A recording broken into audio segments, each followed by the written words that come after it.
Hello बच्चों, चलिए प्रश्न को देखते हैं। यांत्रिक ऊतक अविकसित होता है। हमारे पास दिए हुए विकल्प हैं। विकल्प ए जीरोफाइटस, विकल्प बी हेलोफाइटस, विकल्प सी हाइड्रोफाइटस, विकल्प डी मीजोफाइटस। प्रश्न की मुख्य अवधारणा है, मुख्य अवधारणा, इस प्रश्न की मुख्य अवधारणा है, अवधारणा, इस प्रश्न की मुख्य अवधारणा है यांत्रिक ऊतक।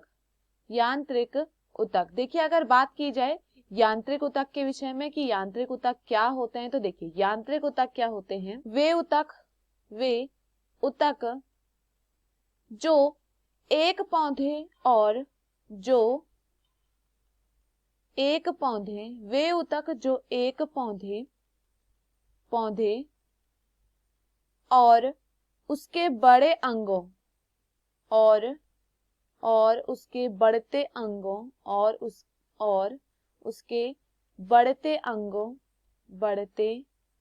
अंगों को किसी भी विकृति से बचाता है, को किसी भी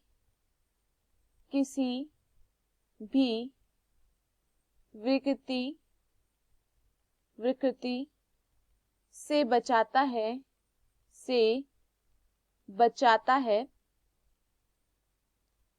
और यांत्रिक शक्ति प्रदान करता है, और यांत्रिक शक्ति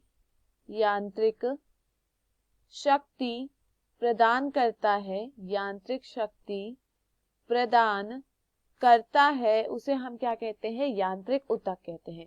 वह ऊतक जो एक पौधे को एक पौधे या फिर जो उसके बढ़ते हुए अंग हैं, उनको किसी भी विकृति से, मतलब कि चाहे वो गर्मी से हो या कोई भी विकृति हो, उनसे बचा रहा है, उन्हें एक यांत्रिक शक्ति प्रदान कर रहा है, तो उसे हम क्या कहते हैं, यांत्रिक ऊतक कहते हैं। देखिए चलिए प्रश्न को देखते हैं।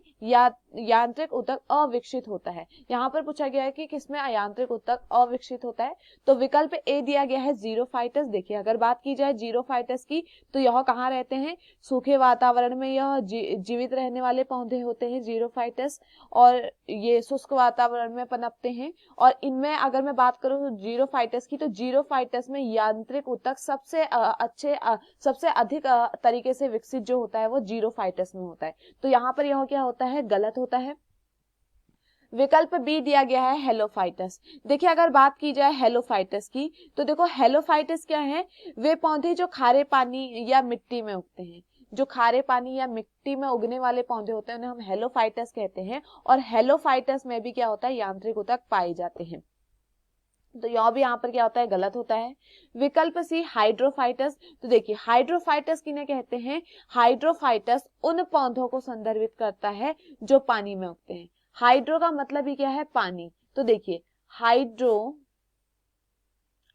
कैसे पौधे हैं, हाइड्रोफाइटस वे पौधे हैं जो किसमें होते हैं, पानी में उगते हैं। वे पौधे जो पानी में उगते हैं उन्हें हम क्या कहते हैं, हाइड्रोफाइटस कहते हैं। अब देखिए हाइड्रोफाइटस के विषय में अगर बात करें, तो ये देखिए पानी में उगते हैं, तो इनमें जो यांत्रिक ऊतक होते हैं वो खराब रूप में बनते हैं या फिर वह अनुपस्थित होते हैं। हाइड्रोफाइट में या तो यांत्रिक ऊतक बनेंगे तो खराब रूप में बनते हैं या फिर अनुपस्थित होते हैं। क्यों, इसका कारण यह है, जो पानी का उत्प्लावकता पहलू होता है वह शारीरिक चोटों से क्या करता है, पौधे को बचाता है, जिस कारण इसमें क्या होता है, इसमें यांत्रिक ऊतक नहीं पाए जाते। तो यह यहाँ पर क्या होता है, सही होता है। विकल्प डी दिया गया है मीजोफाइटस। तो देखिए अगर बात की जाए मीजोफाइटस के विषय में कि यह क्या होता है, तो देखिए मीजोफाइटस वे पौधे होते हैं जिनकी वृद्धि शुष्क या गीली स्थितियों में हो सकती है, और ये इनमें भी क्या पाया जाता है, यांत्रिक ऊतक पाए जाते हैं। सबसे अधिक अच्छे से पाए जाते हैं यांत्रिक ऊतक जीरोफाइटस में, और जिसमें क्या होते हैं, अविकसित होते हैं या होते ही नहीं है, वो क्या होते हैं, हाइड्रोफाइटस होते हैं। तो दिए हुए विकल्पों में हमारा सही विकल्प होता है विकल्प सी। मैं आशा करती हूँ आपको यह समझ में आया हो। धन्यवाद।